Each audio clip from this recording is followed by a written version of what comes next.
शुरू करते हैं। भारत के प्रमुख स्मारक एवं मंदिर, उनकी अवस्थिति तथा विशेषताओं से संबंधित महत्वपूर्ण तथ्य। सबसे पहले आइए जानते हैं गेटवे ऑफ इंडिया के बारे में। दोस्तों, गेटवे ऑफ इंडिया इंडो सरसेनिक शैली में निर्मित है और ये भारत के सबसे अनूठे स्मारकों में से एक है। इसकी अवस्थिति मुंबई, महाराष्ट्र है। तो याद रखिएगा, gateway of India Mumbai, Maharashtra में स्थित है और इसका निर्माण इंडो सरसेनिक शैली में किया गया है। यहाँ पर आप चित्र में देख सकते हैं। और गेटवे ऑफ इंडिया के निर्माण के पीछे मुख्य उद्देश्य किंग जॉर्ज पंचम और क्वीन मेरी की बॉम्बे यानी वर्तमान मुंबई की यात्रा थी। बॉम्बे के governor sir George Sydenham Clarke ने स्मारक की प्रथम नींव रखी थी। और गेटवे ऑफ इंडिया का वास्तुशिल्पकार याद रखिएगा जॉर्ज विटेट था और ये वर्ष 1924 में बनकर तैयार हुआ था। अब आइए जानते हैं इंडिया गेट के बारे में। तो इंडिया गेट बहुत ही महत्वपूर्ण स्मारक है और ये नई दिल्ली में स्थित है और प्रथम विश्व युद्ध में शहीद हुए सैनिकों की स्मृति में इंडिया गेट निर्मित किया गया है। इंडिया गेट की आधारशिला वर्ष 1921 में British Royal Highness Duke of Connaught के द्वारा रखी गई थी और इसका डिजाइन एडविन लुटियंस के द्वारा तैयार किया गया। इंडिया गेट फ्रांसीसी युद्ध स्मारक आर्क डे ट्रायम्फ पेरिस के समान है। तो याद रखिएगा, बहुत ही महत्वपूर्ण तथ्य है। इंडिया गेट दिल्ली में है और प्रथम विश्व युद्ध में शहीद हुए सैनिकों की स्मृति में इसका निर्माण किया गया है और इसका डिजाइन एडविन लुटियंस के द्वारा तैयार किया गया था। कचारी खंडहर। दोस्तों, दिमसा कचारी या कचारी खंडहर नागालैंड के दीमापुर जिले में स्थित हैं और ये नागालैंड के मशरूम डोम्ड पिलर के खंडहर हैं। और याद रखिएगा, 13वीं शताब्दी 13th जो सेंचुरी है, 13वीं शताब्दी में जो है दिमसा वंश के शासकों के द्वारा इसका निर्माण कराया गया था और इसका नाम कचारी खंडहर है। लोटस टेम्पल के बारे में जानते हैं। दोस्तों, लोटस टेम्पल जो है ये कहाँ पर स्थित है? तो नई दिल्ली में स्थित है लोटस टेम्पल और ईरान के वास्तुकार फरीवर्ज साहब ने नई दिल्ली में लोटस टेम्पल यानी कमल मंदिर का डिजाइन तैयार किया था। लोटस टेम्पल एक बहाई उपासना मंदिर है। ये मंदिर आम जनता के लिए 1 जनवरी 1987 को खोला गया था। दशावतार मंदिर, तो इसके बारे में आप जानते भी हैं। दशावतार मंदिर देवगढ़ के दशावतार मंदिर की वास्तुकला पंचायतंत्र शैली में निर्मित है। इसके अनुसार मुख्य देवालय को एक वर्गाकार वेदी पर बनाया जाता है और 4 कोनों में 4 छोटे सहायक देवालय बनाए जाते हैं। दोस्तों, दशावतार मंदिर गुप्तकालीन मंदिर स्थापत्य का श्रेष्ठ उदाहरण है और ये उत्तर प्रदेश के ललितपुर जिले में स्थित है। दशावतार मंदिर भगवान विष्णु को समर्पित है, याद रखिएगा। अक्षरधाम मंदिर, तो आप जानते हैं दोस्तों, अक्षरधाम मंदिर ये नई दिल्ली में स्थित है। प्रसिद्ध BAPS यानी स्वामीनारायण अक्षरधाम संस्था ये नई दिल्ली में है। इसे ज्योतिर्धर भगवान स्वामीनारायण की पुण्य स्मृति में बनवाया गया है। 17 दिसंबर 2007 को इस मंदिर को दुनिया का सबसे विशाल हिंदू मंदिर होने के नाते Guinness book of world record में शामिल किया गया था। राष्ट्रपति भवन के बारे में जानते हैं दोस्तों। तो भारत का जो राष्ट्रपति भवन है इसका निर्माण 1929 में पूरा हुआ था। राष्ट्रपति भवन वास्तुकारिता की असाधारण कल्पनाशील और दक्ष वास्तुकार एडविन लुटियंस और हर्बर्ट बेकर की कृति है। अंग्रेजी के H आकार में ये भवन रायसीना पहाड़ी पर निर्मित है। इस भवन की कुल 4 मंजिलों पर 340 कमरे हैं। तो याद रखिएगा, राष्ट्रपति भवन जो है ये रायसीना हिल्स पहाड़ी पर स्थित है। तलातल घर, इसके बारे में जान लीजिए। तलातल घर, तो ये ऐतिहासिक स्मारक तलातल घर असम में शिवसागर जिले में स्थित है। इसे अहोम वास्तुकला के सबसे शानदार उदाहरणों में से एक माना जाता है। तलातल घर को शुरू में सेना के अड्डे के रूप में बनाया गया था। तो याद रखिएगा, तलातल घर ये असम में स्थित है। मट्टनचेरी महल, इसके बारे में जान लीजिए। तो मट्टनचेरी महल साउथ इंडिया में केरल राज्य में स्थित है। इसे डच पैलेस के नाम से जाना जाता है और पुर्तगालियों द्वारा 16वीं शताब्दी में इसका निर्माण कोच्चि राजवंश के राजा वीर केरल वर्मा को भेंट स्वरूप देने के लिए किया गया था। मट्टनचेरी महल। नामद्रो लिंग मठ, याद कर लीजिए। नामद्रो लिंग मठ ये कहाँ पर है? तो ये बाइलाकुप्पे कर्नाटक में स्थित है। बाइलाकुप्पे देश के दक्षिणी भारत में तिब्बतियों की सबसे बड़ी बस्तियों में से एक है और नामद्रो लिंग मठ को गोल्डन टेम्पल भी कहा जाता है। ये स्थान मैसूरू जिले में है और कोडागू के कुशल नगर से 6 किलोमीटर की दूरी पर स्थित है नामद्रो लिंग मठ। रणकपुर, रणकपुर क्या है आप जान लीजिए। राजस्थान में स्थित रणकपुर जैन धर्म के 5 प्रमुख तीर्थ स्थलों में से एक है। ये स्थान खूबसूरती से तराशे गए प्राचीन जैन मंदिरों के लिए प्रसिद्ध है। इसका निर्माण 15वीं शताब्दी में राणा कुंभा के शासनकाल में हुआ था और इन्हीं के नाम पर इस स्थान का नाम रणकपुर पड़ा है। तो रणकपुर राजस्थान में जैन धर्म के प्रमुख तीर्थस्थलों में से एक है। इस्कान, तो दोस्तों श्री भक्ति वेदांत स्वामी प्रभुपाद ने international society for Krishna consciousness ISKCON यानी अंतर्राष्ट्रीय कृष्ण भावनामृत संघ की स्थापना की।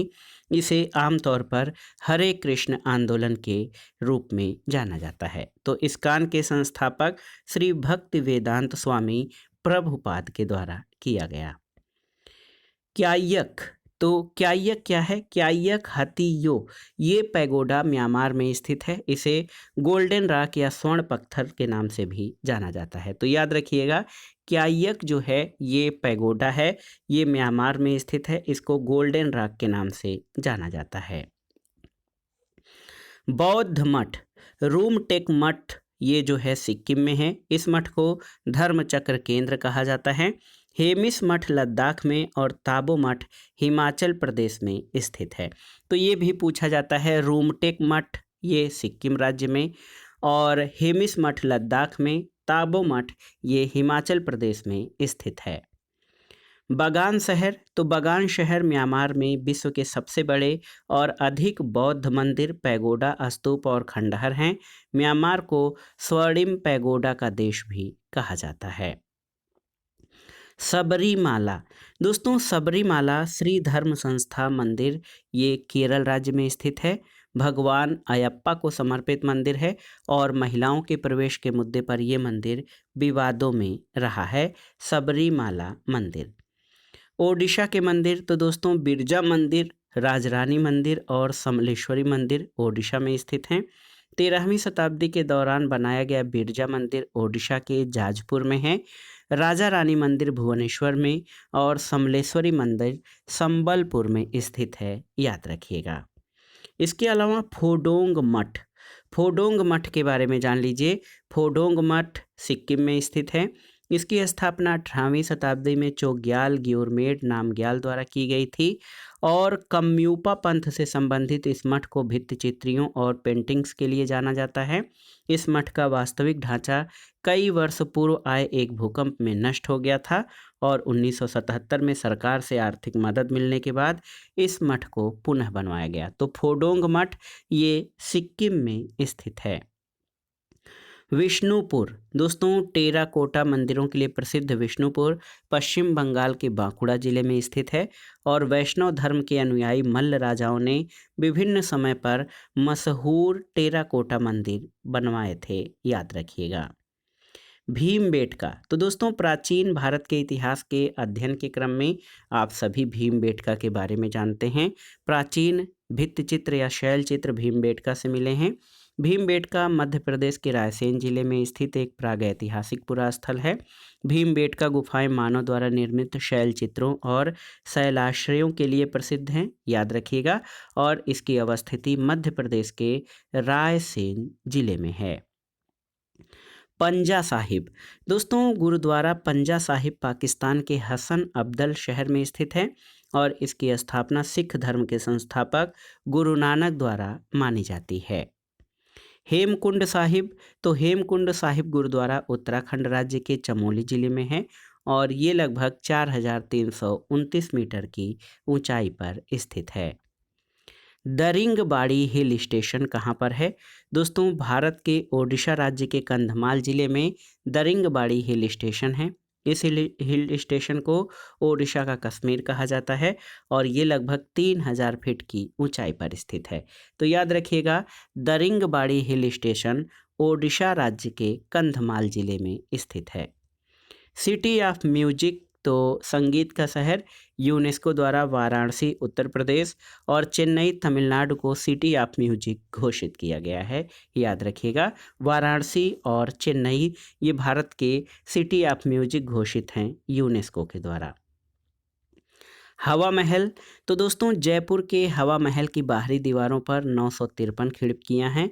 हवा महल को 1799 में महाराजा सवाई प्रताप सिंह ने बनवाया था और ये वास्तुकार लालचंद उस्ताद के द्वारा डिजाइन किया गया था। हवा महल चूने, लाल और गुलाबी बलुआ पत्थरों से निर्मित है। अगला है भगवान ब्रह्मा का मंदिर। राजस्थान के अजमेर जिले में स्थित पवित्र स्थल पुष्कर में भगवान ब्रह्मा का पवित्र मंदिर स्थित है और ये मंदिर मुख्यतः संगमरमर से निर्मित है और ये भारत में भगवान ब्रह्मा का एकमात्र मंदिर है। सूर सरोवर, दोस्तों सूर सरोवर, इसको कीठम झील के नाम से जाना जाता है। ये एक मानव निर्मित जलाशय है और आप जान लीजिए इसे 2020 में रामसर साइट सूची में शामिल किया गया। सूर सरोवर उत्तर प्रदेश के आगरा जनपद में स्थित है। EME मंदिर, दोस्तों EME मंदिर जिसे दक्षिणामूर्ति मंदिर कहा जाता है, भारत के बड़ोदरा यानी गुजरात राज्य में स्थित है। ये मंदिर भारतीय सेना के corps of electronics and mechanical engineers द्वारा बनाया गया था और ये मंदिर भगवान शिव के दक्षिणामूर्ति यानी प्रधान शिक्षक रूप को समर्पित है। तो EME मंदिर दक्षिणामूर्ति मंदिर बड़ोदरा गुजरात में है। रानी की बाव, दोस्तों रानी की बाव गुजरात राज्य के पाटण में स्थित बावड़ी या सीढ़ीदार किला है। रानी की बाव का चित्र 100 रुपये के नोट, वर्तमान 100 रुपये के नोट पर प्रचलित है और 2014 में यूनेस्को की विश्व विरासत में इसको शामिल किया गया था। रोबेन द्वीप कहाँ पर है? तो रोबेन द्वीप नेल्सन मंडेला से संबंधित है, विश्व धरोहर स्थल है। रंग भेद विरोधी संघर्ष के दौरान गिरफ्तार किए गए मंडेला ने जेल में बिताए गए अपने 27 वर्षों में से 18 वर्ष रोबेन द्वीप के कारागार में बिताए थे। गुलजार हौज, तो दोस्तों ऐतिहासिक फव्वारा गुलजार हौज हैदराबाद में चार मीनार के पास स्थित है। याद रखिएगा। शाह ए हमदान, शाह ए हमदान एक मस्जिद है जिसको खानकाह ए मौला कहा जाता है। ये झेलम नदी के किनारे है, श्रीनगर की सबसे पुरानी मस्जिदों में से एक है और ये मस्जिद मुस्लिम सूफी संत मीर सैयद अली हमदानी के सम्मान में बनवाई गई थी। इसका नाम है शाह ए हमदान। अगला है ईडन गार्डन स्टेडियम, तो ईडन गार्डन स्टेडियम कोलकाता की स्थापना 1864 में हुई थी। ये क्रिकेट स्टेडियम है। ट्यूलिप गार्डन या ट्यूलिप उद्यान, तो एशिया और भारत का सबसे बड़ा ट्यूलिप उद्यान जम्मू कश्मीर के श्रीनगर में स्थित है। ब्रीमन, ब्रीमन दोस्तों भारत का विश्व का सबसे बड़ा पेयजल जलाशय, ये सऊदी अरब के ब्रीमन जिद्दा में स्थित ब्रीमन स्ट्रेटेजिक वाटर रिजर्वायर है। याद रखिएगा, ये दुनिया का सबसे बड़ा पेयजल जलाशय है ब्रीमन। भारत का स्कॉटलैंड, याद रखिएगा कोडागू यानी कुर्ग, कोडागू यानी कुर्ग भारत के स्कॉटलैंड के रूप में जाना जाता है और कर्नाटक के पश्चिमी घाट की वादियों में बसे इस खूबसूरत हिल स्टेशन पर प्रतिवर्ष लाखों पर्यटक देश और विदेश से आते हैं। तो कोडागू यानी कुर्ग को स्कॉटलैंड ऑफ इंडिया कहा जाता है। जीरो माइल सेंटर, याद रखिए भारतीय शहर नागपुर को उसकी स्थिति के कारण जीरो माइल सेंटर कहा जाता है। नागपुर भारत के मध्य में स्थित है जहां जीरो मील का पत्थर स्थापित है। जीवित जड़ सेतु, दोस्तों जान लीजिए कि जीवित जड़ सेतु भारत के पूर्वोत्तर राज्य मेघालय में और मेघालय के प्राय दक्षिणी भाग में स्थित स्थानीय जनजाति के लोगों द्वारा जीवित वृक्षों की जड़ों से बनाए गए पुल हैं और ये पुल मेघालय के चेरापूंजी, नानग्रिएट, मिंतेंग आदि स्थानों पर देखे जा सकते हैं। तो जीवित जड़ सेतु मेघालय राज्य में बनाए गए हैं। अराकू घाटी कहाँ पर है? तो अराकू घाटी विशाखापत्तनम आंध्र प्रदेश के पास है और ये साउथ इंडिया में है। महत्वपूर्ण पर्यटक स्थल है। ये घाटी पूर्वी घाट का भाग है जो खूबसूरत हिल स्टेशन है। The lady Willingdon park. दोस्तों लोधी गार्डन को पहले द लेडी विलिंगटन पार्क के रूप में जाना जाता था। ये दक्षिणी दिल्ली में है और स्वतंत्रता के बाद इसका नाम लोधी गार्डन्स रखा गया था। तवांग। तवांग जो है ये बौद्ध मठ है, याद रखिएगा। तवांग अरुणाचल प्रदेश में स्थित इसके पश्चिमी भाग में है। तवांग जिला भारत के सबसे बड़े बौद्ध मठ तवांग मठ के लिए जाना जाता है और तवांग अपने अद्वितीय सौंदर्य से पर्यटकों को आकर्षित करता रहा है। तो याद रखिएगा तवांग अरुणाचल प्रदेश में तवांग जिला भी है और तवांग मठ यहाँ के पश्चिमी भाग में स्थित बहुत बड़ा बौद्ध मठ है। जय हिंद सेतु। दोस्तों भारत में जय हिंद सेतु कोलकाता में है। दिसंबर 2020 में पश्चिम बंगाल की मुख्यमंत्री ममता बनर्जी ने नवनिर्मित मजेर हाट पुल का नाम जय हिंद सेतु रखे जाने की घोषणा की थी। चरार ए शरीफ। दोस्तों सूफी धर्मस्थल चरार ए शरीफ या शरीफ श्रीनगर शहर से 28 किलोमीटर की दूर पर जम्मू कश्मीर के बडगाम जिले में है। इसमें विख्यात सूफी संत शेख नूरुद्दीन नूरानी की मज़ार है और इस मकबरे को आलमदार ए कश्मीर के नाम से जाना जाता है और ये लगभग 600 वर्ष पुराना है। तो याद रखिएगा चरार ए शरीफ ये सूफी धर्मस्थल है, श्रीनगर से 28 किलोमीटर दूर बडगाम ज़िले में स्थित है और यहाँ पर सूफी संत शेख नूरुद्दीन नूरानी की मज़ार है। Vivekananda Rock Memorial. दोस्तों विवेकानंद रॉक मेमोरियल भारत के तमिलनाडु राज्य में स्थित है। ये तमिलनाडु के कन्याकुमारी में समुद्र में स्थित एक स्मारक है और मुख्य भूमि से लगभग 500 मीटर दूर समुद्र में स्थित 2 चट्टानों में से एक के ऊपर निर्मित किया गया है। तो विवेकानंद रॉक मेमोरियल ये तमिलनाडु राज्य में स्थित है, कन्याकुमारी में। हरमंदिर साहिब, याद रखिएगा इसको दरबार साहिब या स्वर्ण मंदिर कहा जाता है। सिख धर्मावलंबियों का पवित्र धार्मिक स्थल या सबसे प्रमुख गुरुद्वारा है और हरमंदिर साहिब अमृतसर में स्थित है। सिखों के 5वें गुरु अर्जुन देव ने लाहौर के मुस्लिम संत हजरत मियाँ मीर से दिसंबर 1588 में इस गुरुद्वारे की नींव रखवाई थी। रूमी दरवाज़ा। दोस्तों रूमी दरवाज़ा ये उत्तर प्रदेश की राजधानी लखनऊ में स्थित है। 60 फीट ऊंचे रूमी दरवाजे का निर्माण नवाब आसफुद्दौला के शासनकाल के दौरान हुआ और रूमी दरवाज़ा को तुर्की गेट भी कहा जाता है। कपालीश्वरर मंदिर। कपालीश्वरर मंदिर तो ये मंदिर तमिलनाडु में अरुलमिगु कपालीश्वरर मंदिर भगवान शिव को समर्पित है और ये चेन्नई तमिलनाडु के निकट माइलापोर में अवस्थित है। तो याद रखिएगा कपालीश्वरर मंदिर ये दोस्तों चेन्नई तमिलनाडु में माइलापोर में स्थित है। और अंतिम मंदिर है कटास राज मंदिर परिसर। कटास राज मंदिर परिसर ये पाकिस्तान में प्रसिद्ध कटास राज मंदिर है जिसमें कई देवताओं के मंदिर हैं। ये मंदिर पंजाब प्रांत के चकवाल जिले में साल्ट रेंज पर्वत श्रृंखला में है। मान्यताओं के अनुसार इस मंदिर का कटाक्ष कुंड भगवान शिव के आंसुओं से बना है। तो दोस्तों ये था आज का वीडियो। सभी परीक्षाओं के लिए उपयोगी और महत्वपूर्ण भारत के प्रमुख स्मारक और मंदिर, उनकी अवस्थिति और प्रमुख विशेषताएं। ये वीडियो आपके सामान्य जानकारी के लिए भी बहुत ही उपयोगी है। इसमें हमने भारत के सभी महत्वपूर्ण स्मारकों, उनकी अवस्थिति तथा प्रमुख विशेषताओं के बारे में जाना और यहाँ से प्रायः परीक्षाओं में सामान्य ज्ञान के अंतर्गत प्रश्न पूछे जाते हैं, इसलिए आप इस टॉपिक को अच्छे से तैयार कर लीजिएगा। वीडियो आपको कैसा लगा हमें कमेंट बॉक्स में ज़रूर बताइएगा। वीडियो को लाइक करें, शेयर करें और इस चैनल को सब्सक्राइब करें। वीडियो देखने के लिए धन्यवाद दोस्तों। नमस्कार।